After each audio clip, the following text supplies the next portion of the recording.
오늘은 보라, 진정한 왕이 오신다라는 제목으로 함께 말씀을 나눕니다. 지금 우리 대림절을 지내고 있는데요. 이 대림은 바로 예수님, 우리의 인생의 왕이시고 가장 온전한 왕이신 그분을 기다리는 절기입니다. 그런데 오늘 읽은 이사야서는 예수님을 왕으로 표현하면서 이 왕이 어떤 분이신가에 대해서 반복적으로 말씀합니다. 이 시대의 다른 왕들은, 세속적인 왕들은 백성을 갈취할 때도 있고 그 통치라는 명목하에 괴롭힐 때도 있고 백성을 이용할 때도 있지만, 그러나 우리 인생의 왕이시고 영원하시고 온전하신 왕 예수 그리스도는 오늘 우리에게 이렇게 약속합니다. 내가 너희의 피난처가 되겠다. 광풍을 피하는 곳이 되고 폭우를 가리는 곳 같을 것이다. 이렇게 약속합니다. 여러분, 피난처이 되신 예수 그리스도께로 피하여 안전과 안식을 누리는 주의 백성들 되시기를 주님의 이름으로 축원합니다. 아마도 오늘 여기 오신 분들 중에는 인생에 되는 것이 하나도 없고 현재가 답답하고 미래는 막막하여 도무지 어떤 해결책을 찾지 못하는 분들도 계실지 모르겠습니다.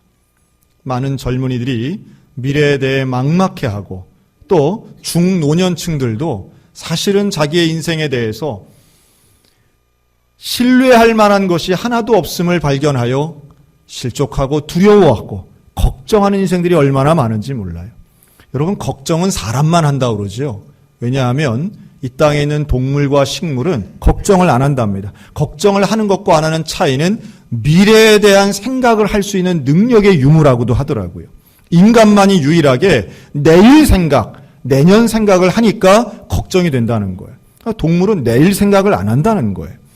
여러분, 오늘 우리들에게 분명히 내일, 미래를 생각하면 긍정적으로 밝게 생각하시는 분들도 물론 계시겠으나 그렇지 않은 분들, 왜 나만 이런 어려움을 겪고 있는가, 세상에 나만 혼자 있는 것 같은 이런 고립감을 느끼고 있는 분들 계시다면 오늘 진정한 내 인생의 왕, 피난처라 말씀하시는 우리 예수님 만나는 은혜가 있으시기를 주님의 이름으로 축원합니다. 바로 어제만 해도 전 세계에서 가장 열광적인 나라가 어디였느냐라고 하면 아마 베트남 아니었을까 생각이 듭니다. 어제 베트남은 이 동남아의 월드컵이라고 하는 스즈키컵 결승전이 열렸습니다. 사실 그 대회는 우리 대한민국 사람한테 그렇게 관심 있는 대회가 아닙니다. 왜냐하면 대한민국이 참가하는 대회가 아니기 때문입니다. 그런데 어제 우리 방송사에 아주 기록할 만한 사건 하나가 있었습니다. 베트남하고 말레이시아가 축구 경기를 하는데 그걸 우리나라가 그 귀한 주말 드라마도 취소하고, 드라마 제목은 잘 모르겠어요. 그것도 취소하고 밤늦게까지 생중계를 했고요. 놀랍게도 그 시청률이 거의 20%가 나왔습니다. 정말 많은 사람들이 본 거죠. 왜 그랬을까요? 여기에는 뛰고 있는 선수 중에 한국 사람이 하나도 없어요. 관객들 중에도 물론 한국 분들이 몇 분 계시긴 했겠지만 그렇다고 해서 우리나라가 그렇게 관심 가질 이유는 없겠죠. 단 한 명 때문에 지금 이렇게 큰 관심 집중이 일어나고 있습니다. 바로 베트남의 국가대표 감독인 박항서 감독 때문이죠. 전혀 없던 현상입니다. 제2의 히딩크라고 부르기도 사실은 좀 부족하다 하는 생각이 드는 것이, 역사적으로 남의 나라 경기하는데 이분들이 태극기를 들고 응원을 하는 기현상을 보였습니다. 참 우리로서는 참 감사한 일인데, 여러분, 우리나라 2002년도에 히딩크 감독의 네덜란드 깃발 들고 우리 응원하진 않았잖아요. 아무리 그분을 열광적으로 했다고 해도 이러한 현상은 결국 정치권 경제계에 상당히 지금 주목하고 있습니다. 앞으로 베트남하고 대한민국 지금까지도 사이 좋았지만 물론 역사적으로는 다양한 일들이 있었지 않습니까? 그런데 앞으로 두 나라의 아주 좀 과장되게 얘기해서는 이걸 통해서 경제 발전도 또 국력 신장도 더 될 거다 이렇게들 많이 얘기하는 기사들을 봤습니다. 하지만 단연 주목받는 이 박항서 감독님에 대해서 아마 오늘 많은 교회에서 언급이 될 텐데요. 이분은 안수받은 안수 집사님입니다. 그리고 사실은 박항서 감독에 대해 아는 부분도 많고 모르는 부분도 많은데요. 기독 언론들이 사실은 이분에 대해서 많은 관심을 갖고 있습니다. 왜냐하면 기독교인이기 때문이지요. 다만 이제 사실에 근거해서 좀 말씀을 드리면 이 박항서 감독은 국가대표 선수를 지냈던 축구 선수 출신이고요. 럭키 금성이라고 하는 이 초대 프로구단의 선수 출신입니다.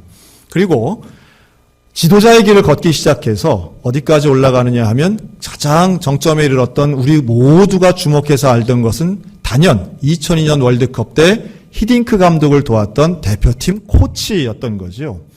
그래서 승리하는 순간마다 그 어퍼컷 세레머니를 알리고 있던 그 대머리 코치를 우리는 다 기억하고 있습니다. 그러나 우리가 잘 모르는 부분이 있습니다.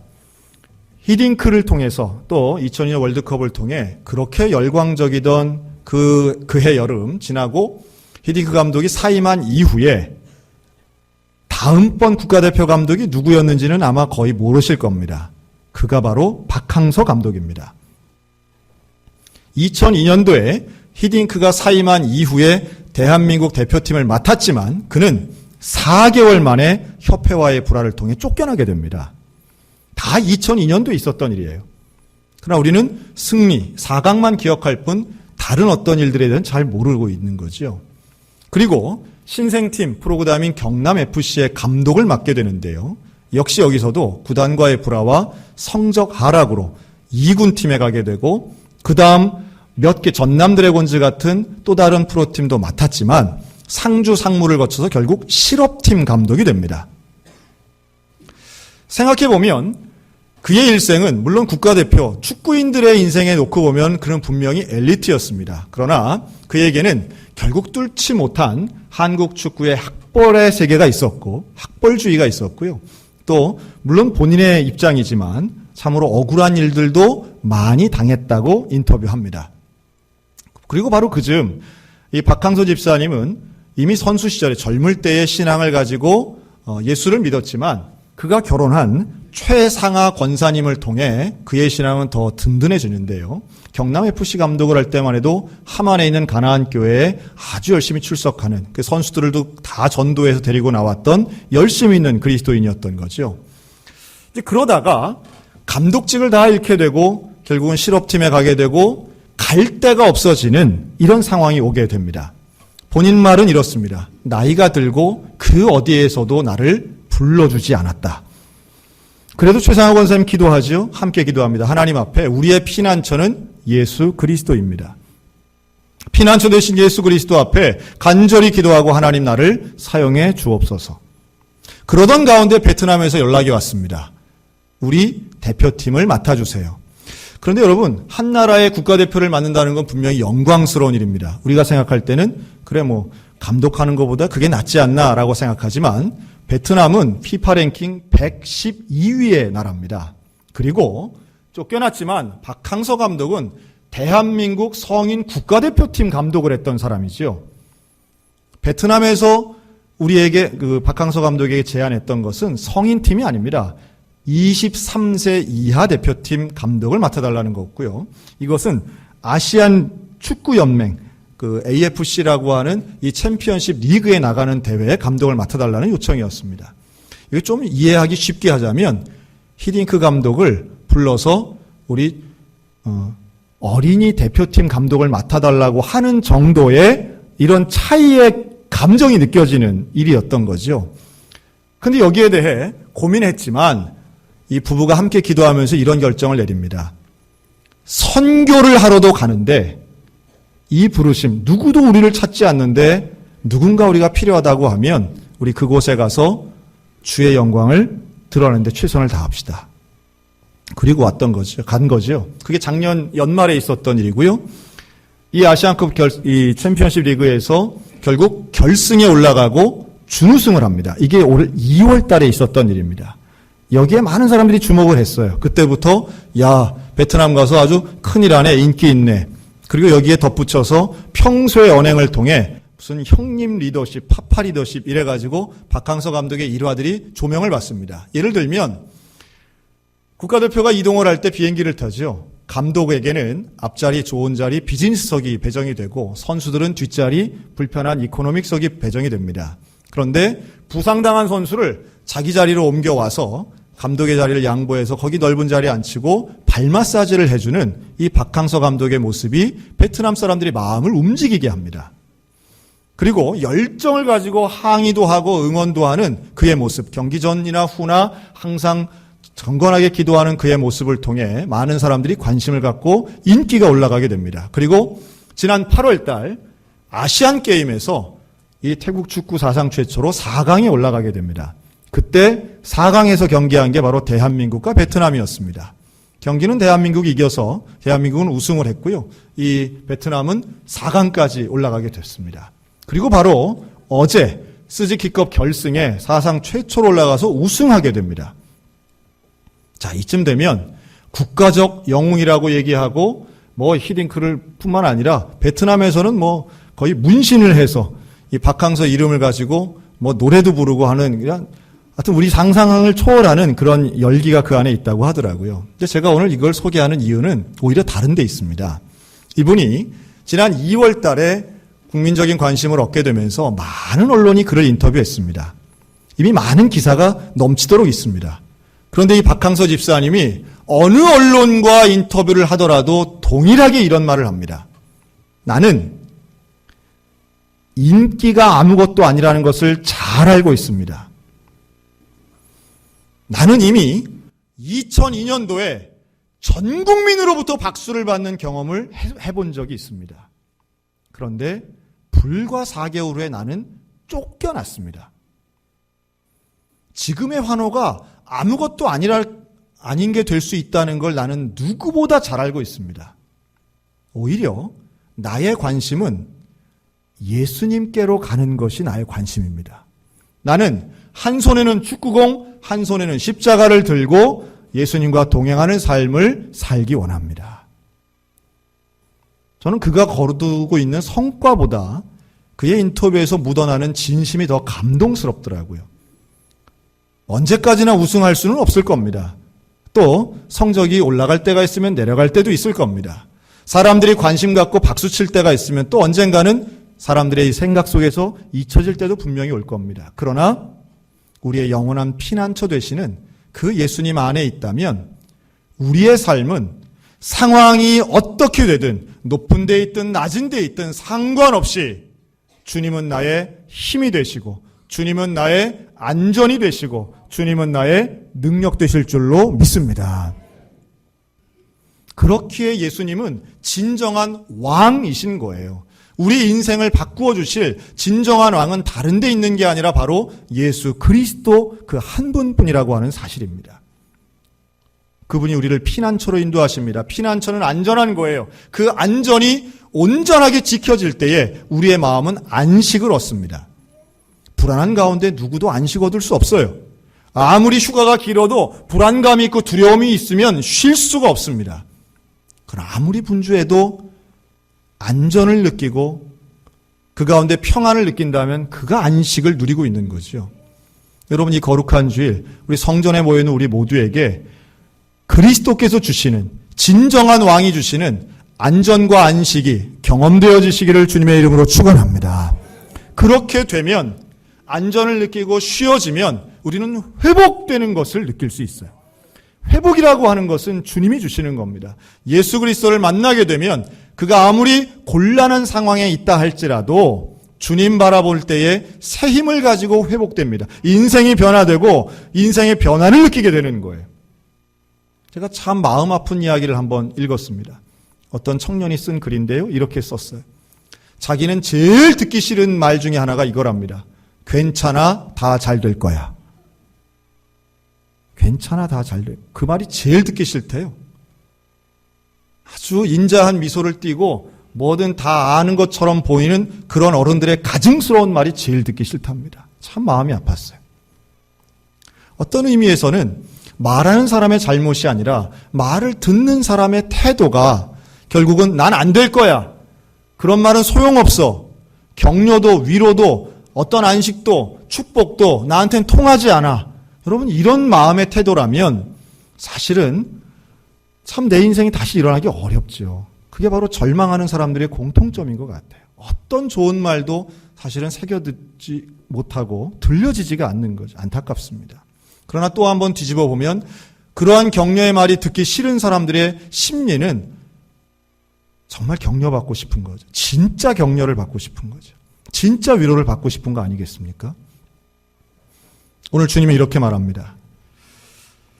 그 사람에게는, 즉 피난처 되시는 예수님께로 나아오는 자, 예수님을 진정한 왕으로 섬기는 자에게는 마른 땅의 냇물 같을 것이고 곤비한 땅에 큰 바위 그늘 같은 그 예수님이 우리를 회복시켜 주실 것이라고 약속하는 줄로 믿습니다. 보는 자의 눈이 감기지 않을 것이고 듣는 자의 귀가 열릴 것이라고 말씀해요. 그래서 조급한 마음이 지식을 깨닫고 어눌한 자의 혀가 민첩하여질 거라고 말씀합니다. 여러분, 우리 인생이 눈이 열리고 귀가 열리며 입이 열리는 놀라운 역사가 일어나시기를 주님의 이름으로 축원합니다. 안 될 거라고 생각하고 부정적인 것이 변하여 예수님과 함께하면, 왕이 도우시면, 주님과 함께하면 내 인생이 분명히 변화될 거라고 하는 이런 결단과 확신이 있는 사람, 여러분, 그 과정이 바로 예수님 만난 사람이라는 거예요. 제가 목회를 하면서 실제로 초청해서 간증을 들었던 많은 분들이 있습니다. 그분들 중에 단연 제 마음에 참 큰 감동을 주셨던 분이 있는데요. 저하고 멀리 살지 않았던, 같은 대구에 살았던 분이 있는데 김희아 집사님이라는 분입니다. 이분은요, 3살 때 부모에 의해서 보육원에 버려집니다. 그런데 이 김희아 소녀에게는 특징이 하나 있었는데요. 얼굴의 절반을 덮을 만큼 빨간 점이 있었던 거예요. 얼굴 전체에 빨간 점이 이렇게 있었어요. 그러니 또래들에게 뭐라고 불렸겠습니까? 별명은 항상 괴물, 귀신 등으로 불렸습니다.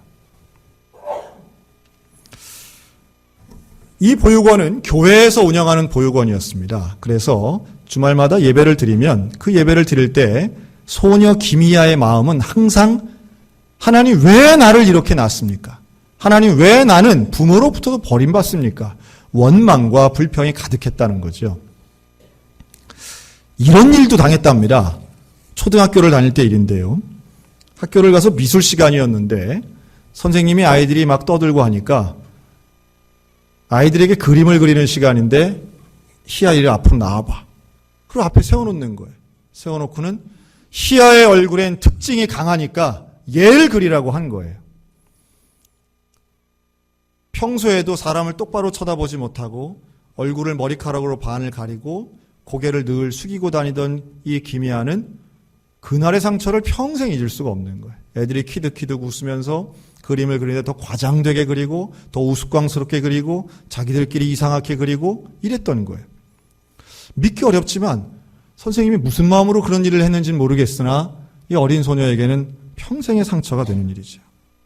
보육원에 있는 어린이들에게 한 명씩 후원자가 연결이 됩니다. 그런데 다른 아이들에겐 다 후원자가 연결됐는데 이 김희아에게만 후원자가 없었다고 합니다. 아마 본인 생각은 아마도 사진을 보냈더니 다들 거부했을 거라고 본인 스스로 그렇게 생각을 했던 시절이죠. 그러다가 10살 되던 해에 처음으로 후원자가 생겼습니다. 이 교회가, 이 보육원이 그 구세군 교회 재단의 보육원이었는데요. 미국에 있는 구세군 교회 목사님이 이 김희아의 최초 후원자가 된 거예요. 미국 분이죠. 근데 이분이 편지를 써오신 거예요.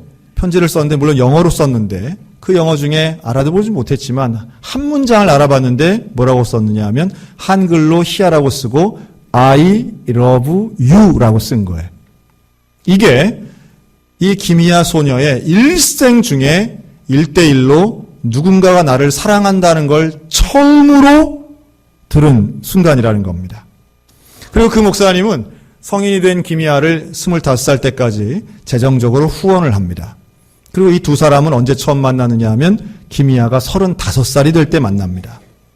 이미 늙은 할아버지 같은 이 목사님 품에 안겨서 정말 오랫동안 엉엉 울었다고 그러죠.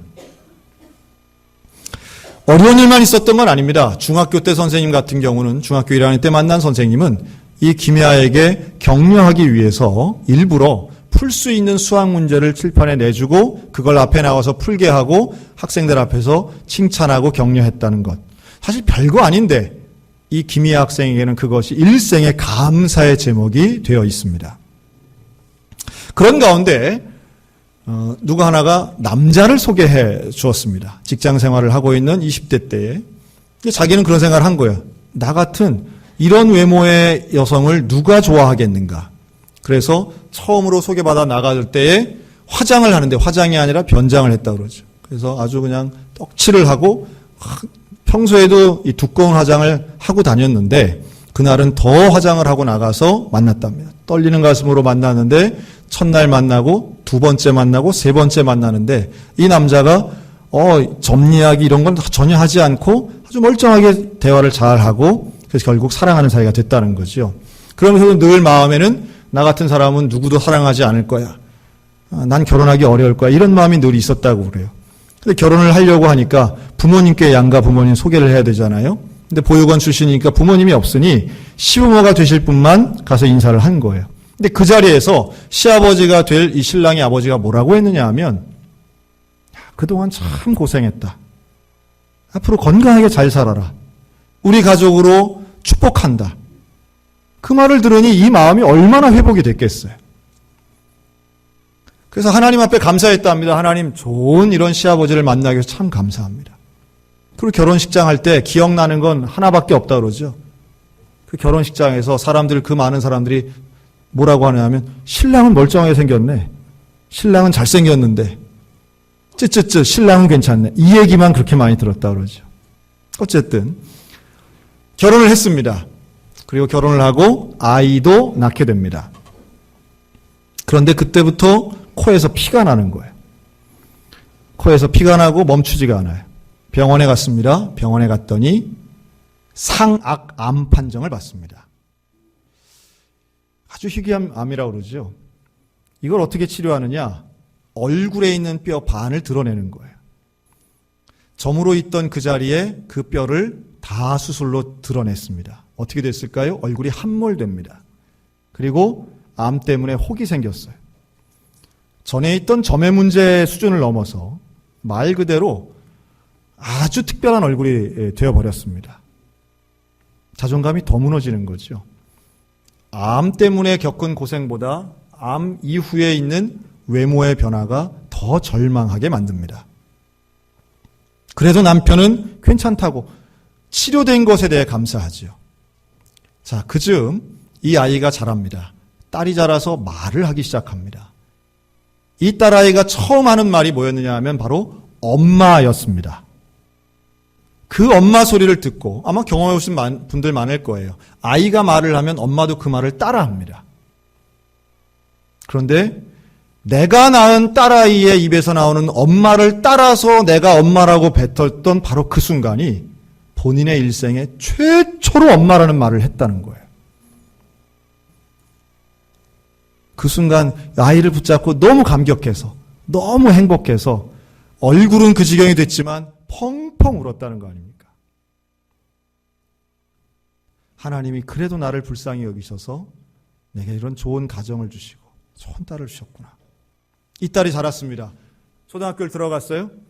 이 엄마는 항상 뭐가 고민이었느냐 하면 내 얼굴 때문에 내 딸의 일생이 혹시 나처럼 어릴 때의 나처럼 상처받지 않을까. 이게 늘 고민이고 걱정이었다 그러죠. 근데 이 딸이 그런 이야기를 합니다. 학교를 갔다 와서도 엄마에게 그런 얘기해요. 엄마, 나는 엄마가 우리 엄마 참 좋아. 야, 엄마 이렇게 생겼는데 아니야, 엄마 예뻐. 엄마 참 예뻐.